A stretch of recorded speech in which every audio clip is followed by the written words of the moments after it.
Fala galera, professor Ricardo Barros aqui, continuando com o controle da administração pública, meu aluno e minha aluna. Classificações e controle interno, que faz parte de uma classificação, porém com um assunto mais robusto, já foi visto. Então agora, meu aluno, é a hora de vermos o controle externo. Recapitulando, meu aluno, vem para cá. Nós temos o poder, vou botar aqui, ó, controle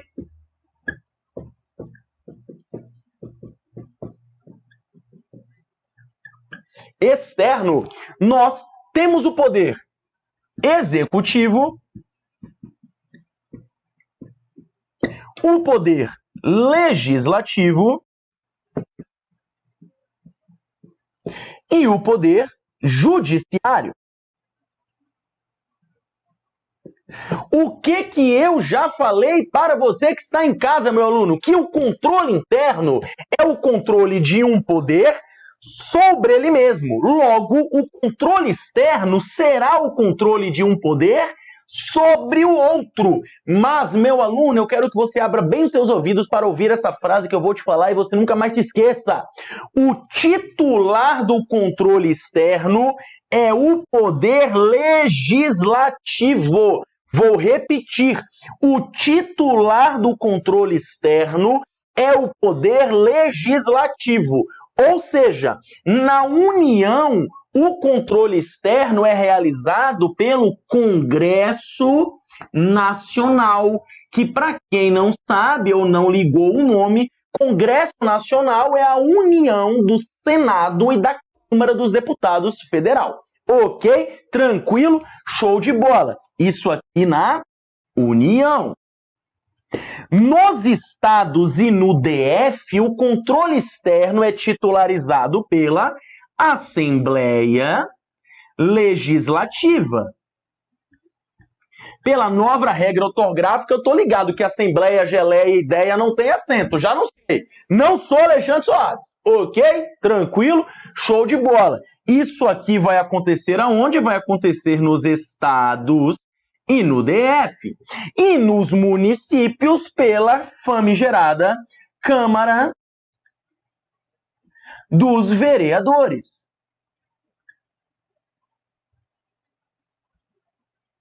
Ok? Que vai ser feita nos municípios. Ok? Tranquilo? Show de bola. Aqui apenas para ilustrar quem será o titular do controle externo em cada esfera da administração direta. Lembrando que o controle externo, regra geral, é exercido pelo Poder Legislativo. E vai aparecer na sua prova, muito provavelmente, Congresso Nacional, pois a sua prova irá se relacionar à Constituição Federal, que vai tratar em amplo modo da União. Ok? Outra coisa, meu aluno, o controle externo é exercido pelo Poder Legislativo, mas ele tem um auxílio. E quem é que auxilia o Poder Legislativo no controle externo? O auxílio dos tribunais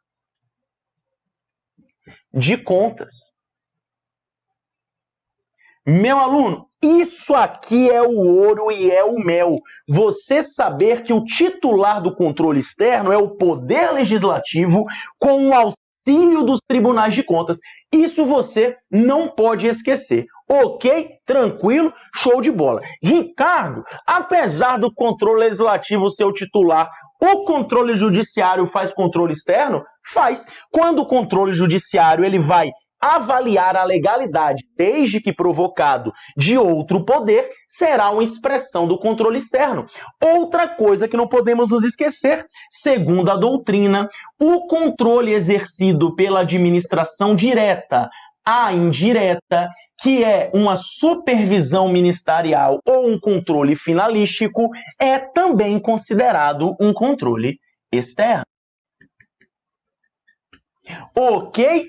Outra coisa importante, meu aluno, da mesma maneira que a Controladoria Geral da União, a CGU, é o principal órgão de controle interno, o principal órgão de controle externo será o Tribunal de Contas da União, ou seja, TCU. Outra coisa interessante para você saber diferenciar, o controle interno, ele tem uma função mais consultiva. Enquanto que o controle externo, ele vai ter uma função mais fiscalizatória.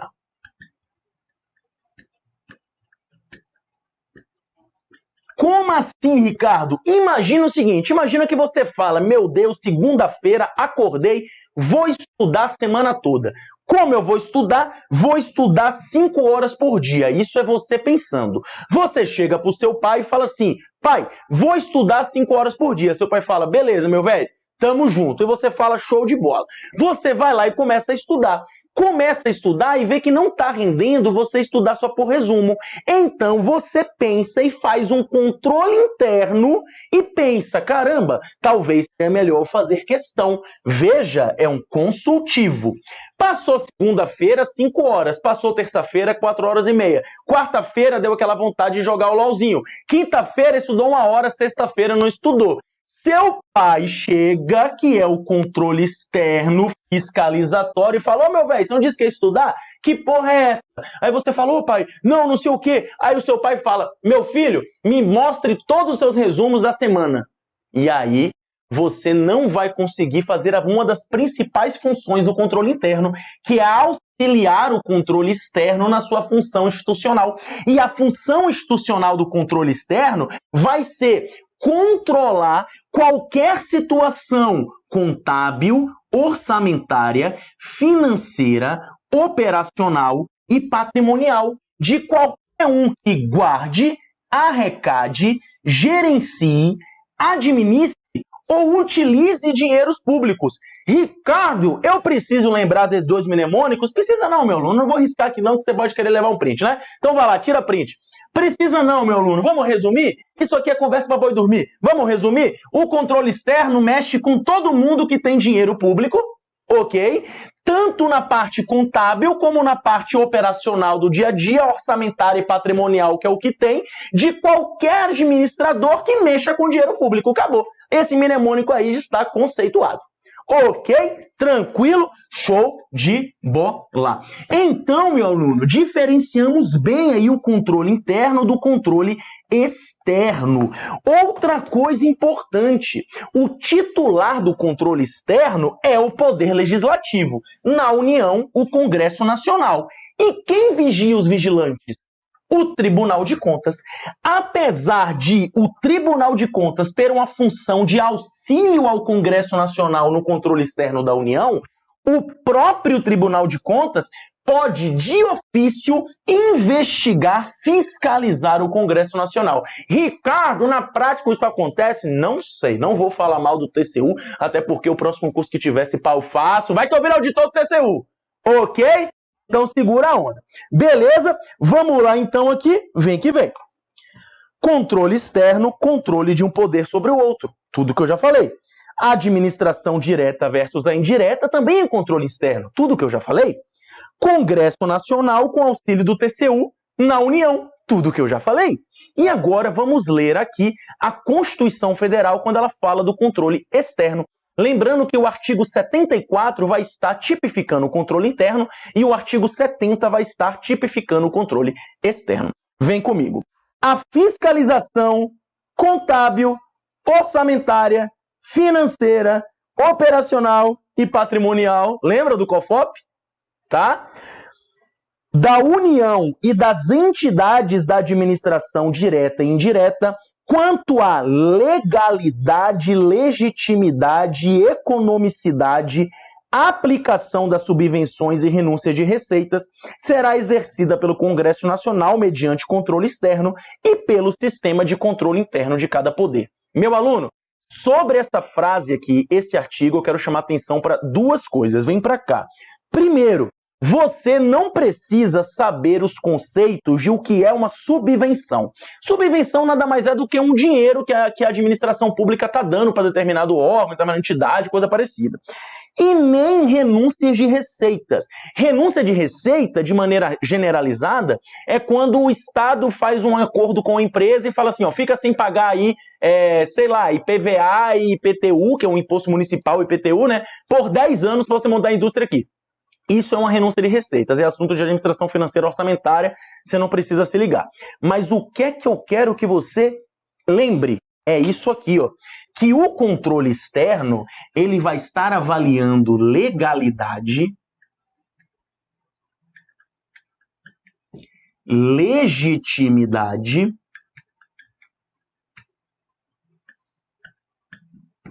e economicidade. Tá, Ricardo, não sei onde você quer chegar, pois eu vou te dizer agora, meu aluno. O controle externo, quando ele estiver lidando com a economicidade, ele está avaliando o mérito. Veja, então, que o Congresso Nacional, por meio do controle externo, pode avaliar o mérito de outro poder de acordo com a economicidade daquele ato. Ok? Isso vai cair em prova? Bem difícil. Mas fica a dica aí para você lembrar e ver como esse assunto é bonito. Eu, pessoalmente, gosto bastante. Então, vamos lá.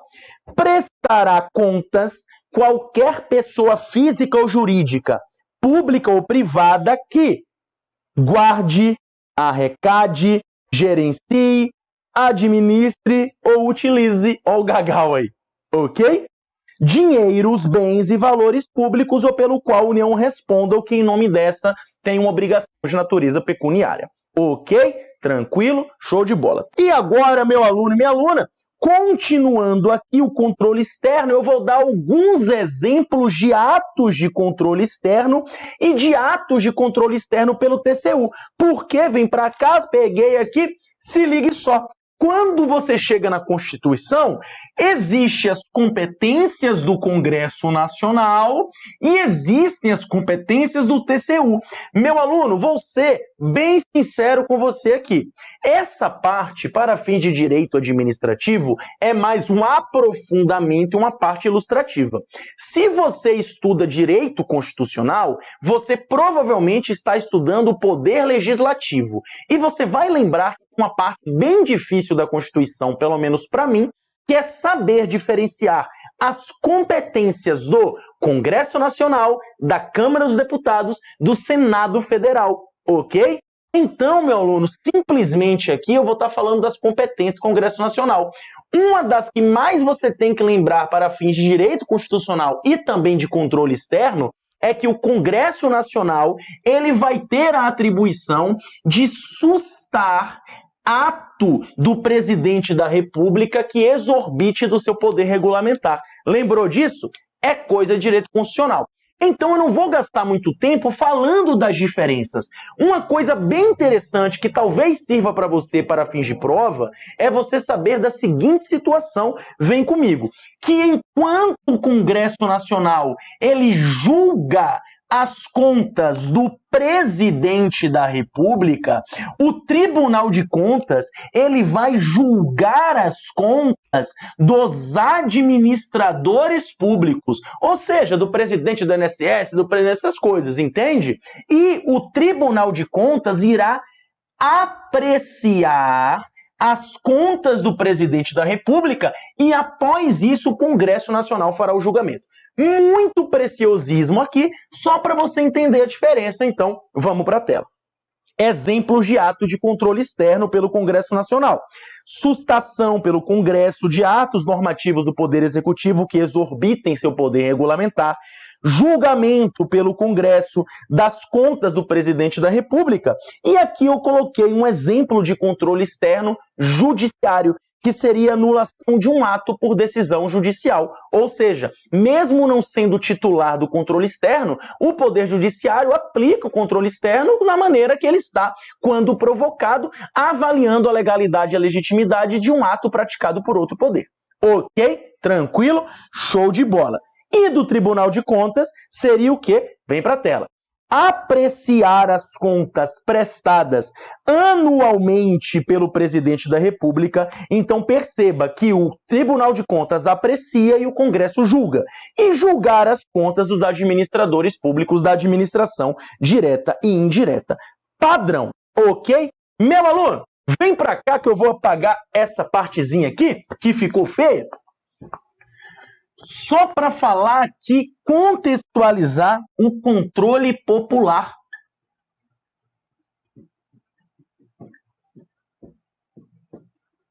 O que você tem que saber, meu aluno, é que o controle popular, ele não é... O controle popular, ele é exercido porque o titular da coisa pública é o povo. Então, o dono da porra toda é o povo. Dessa forma, a própria Constituição prevê mecanismos de entregar de maneira pública, não entregar, né, mas disponibilizar para consulta alguns dados financeiros para que o povo possa exercer o seu controle popular, sempre lembrando que a grande maioria dos processos estatórios, a remuneração de servidor público, tudo isso está lá no portal da transparência para apreciação de quem quiser e tiver curiosidade. Ok? Tranquilo? Show de bola. Então vem cá. Parte da doutrina considera o controle popular como forma de controle externo. O que você tem que lembrar é o seguinte, que o controle popular é o controle do povo. Não é necessário que você imagine se ele é um controle externo ou não. Aqui é apenas um aprofundamento de como parte da doutrina pensa.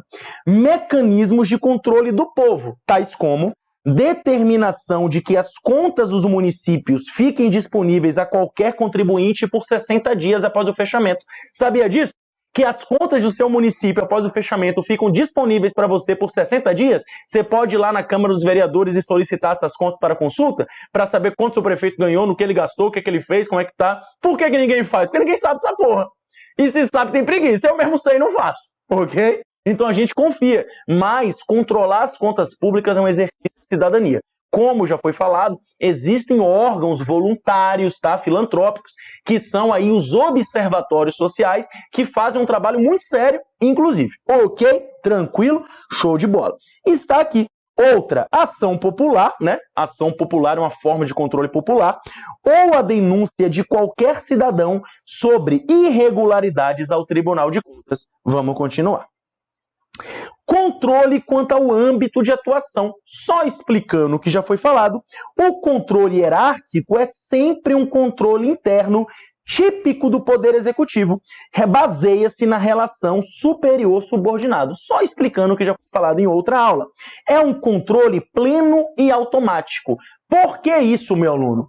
Quando você adentra na administração pública, você irá entrar em uma classe, uma classe de servidores, e dentro dessa classe vai ter o seu cargo. O seu cargo já vai ser hierarquicamente subordinado a alguém. Ah, Ricardo, e se eu passar para delegado, você vai ser subordinado ao diretor da PF. Ah, e se eu virar diretor da PF, você vai ser subordinado ao superintendente, sei lá. Ah, e se eu virar superintendente, vai ser subordinado ao ministro da Justiça. Ah, e se eu virar ministro da Justiça, aí você quer demais, né? Mas você vai ser subordinado ao presidente da República. Ah, e se eu virar presidente da República? Aí beleza. Aí você é subordinado à ONU, não sei. Ou seja, o que está se falando aqui? O controle hierárquico, ele é pleno e automático. No momento em que você assume o cargo, você já está sujeito ao controle hierárquico ali do seu cargo, da sua classe. Ok? Tranquilo? Show de bola. Lembrando, meu aluno, que o servidor público não pode cumprir ordens de seus superiores que sejam manifestadamente ilegais, inclusive tendo o direito de representar contra seu próprio superior. Ok? Tranquilo? Show de bola. Mas, Ricardo, tem alguém no mundo que denuncia o próprio superior? Tem. Quem? Eu. Não posso contar essa história aqui, mas é brabo, o negócio é brabo. Vamos que vamos. Controle finalístico. Também já foi falado, exercido pela administração direta sobre indireta, ou seja, entidades descentralizadas. Depende de norma legal que o estabeleça, determine e forme aspectos desse controle. Também já foi explicado, trata-se da tutela administrativa ou supervisão ministerial. Vem para cá, sempre lembrando que essa tutela finalística é considerada uma forma de controle externo. Ok? Tranquilo? Show de bola. Vamos para cá. Mais uma vez aí explicando a classificação, controle de legalidade. Controla se o ato foi praticado em conformidade com o ordenamento jurídico, se expressa por autotutela, bem como pelo Poder Legislativo em casos previstos na CF ou pelo Poder Judiciário. Ricardo, não entendi nada. Vem para cá. Lembra que o Poder Legislativo, por meio do controle externo, ele pode avaliar a legalidade, legitimidade e economicidade? Legalidade e legitimidade não é um controle de legalidade? Então, nos casos da CF, o Poder Legislativo, que é o titular do controle externo, pode controlar a legalidade e legitimidade do ato. Quem mais pode fazer isso? Poder Judiciário, desde que provocado. Também pode controlar a legalidade ou legitimidade do ato. Ok? Tranquilo? Show de bola. Vamos que vamos. Este controle pode ter como resultado a anulação, a confirmação ou a convalidação do ato. Meu aluno, por que pode ter como resultado a revogação? Porque a revogação não se baseia no controle de legalidade. A revogação se baseia no controle de mérito. Ok? E é isso que vamos ver agora. Vem para cá. Controle de mérito. Baseia-se na oportunidade e conveniência do ato, sendo uma atuação discricionária. Toda essa parte, meu aluno, mais uma vez eu te lembro da tríade. Se você pegou bem o assunto extinção de atos administrativos, onde você está vendo anulação e revogação, você vai entender essa parte do controle com as mãos nas costas, ok? Lembrando, quem é que pode revogar atos? Apenas o próprio poder. Revogação é uma expressão do controle interno. Mas, Ricardo, peraí, você não falou que o Congresso Nacional ele consegue controlar o mérito pela economicidade? Ele consegue, mas ele não consegue controlar o conteúdo do ato. Ele não consegue revogar esse ato e fazer um por ele. Ele só pode falar, meu irmão, acho que você gastou demais aí. Ah, não gastei não. Me mostra aí, pô, porque você guarda, arrecada, gerencia, administra, utiliza dinheiro público. Mostra essa porra aí. Como é que você me faz uma ponte que a China fez e custou 1 bilhão e você faz essa porra custando 10 bilhão? Conta aí pra mim esse negócio aí, como é que foi esse rolê? Entende? Agora, não pode o poder legislativo pegar um ato administrativo, revogá-lo e substituir por outro. Então preste muita atenção que a revogação é eminentemente interna e sempre relacionado a atos de natureza administrativa. Ok? Tranquilo? Show de bola. Vamos para cá. Em regra, só podem ser revogados atos editados pelo próprio poder que os editou. Porque, em regra, porque existe exceção que eu acabei de falar. E está aqui. Excepcionalmente, o poder legislativo pode exercer o controle de mérito de outros poderes, sendo um controle político. Porém, este controle legislativo não tem o poder de revogar um ato e substituí-lo pelo seu próprio juízo de oportunidade e conveniência. Pegou? É um aprofundamento, mas o que você leva para a prova é o seguinte: regra geral, revogação é a expressão de controle interno, um poder sobre ele mesmo. E, por fim, já foi falado 1 milhão de vezes, poder judiciário nunca realiza o controle de mérito praticado por outro poder. Ok? Tranquilo? Show de bola, vem para cá. Meu aluno, vou ser bem prático com você. O que você tem que levar dessa aula para a sua prova? Os conceitos de controle interno, de controle externo, de controle popular e o resto dos conceitos explicados que eu falei na aula. Essa parte do artigo 70 da Constituição, do COFOP, do GAGAL, essas coisas todas, você não precisa levar para sua prova. Saiba que o controle externo, ele vai atuar nesse rolê aqui e o conceito geral. Não precisa se prender a detalhes. Muito menos saber, para fins de uma prova de direito administrativo, as competências do Congresso e do Tribunal de Contas. Até porque isso você já vai estar aprendendo em direito constitucional, principalmente a competência do Congresso Nacional, já que poder legislativo é um assunto muito presente em provas. Ok? E o que é que eu falo para você para finalizar essa aula? Faz questão. Quantas? Quantas conseguir. Por quanto tempo? Por resto da vida até passar. Por resto da vida não, né? Que eu quero que você passe o concurso. Para com essa porra. Ricardo, se eu depois da prova que eu passar, eu quiser virar professor, aí tu é maluco. Eu converso com todos os professores da UFACOM que são concursados, você vai ver que nenhum bate bem da bola. Todo mundo tem um parafuso a menos. Ah, o Leone, louco. Ah, o Anésio, louco. Mas loucos que eu amo. Ok? Então não tô falando mal de professor nenhum. São meus amigos, meus irmãos, eu amo. Para com essa porra. Beleza? Então é isso, meu aluno. Muito obrigado por tudo. Nos vemos na próxima. Valeu, falou e até!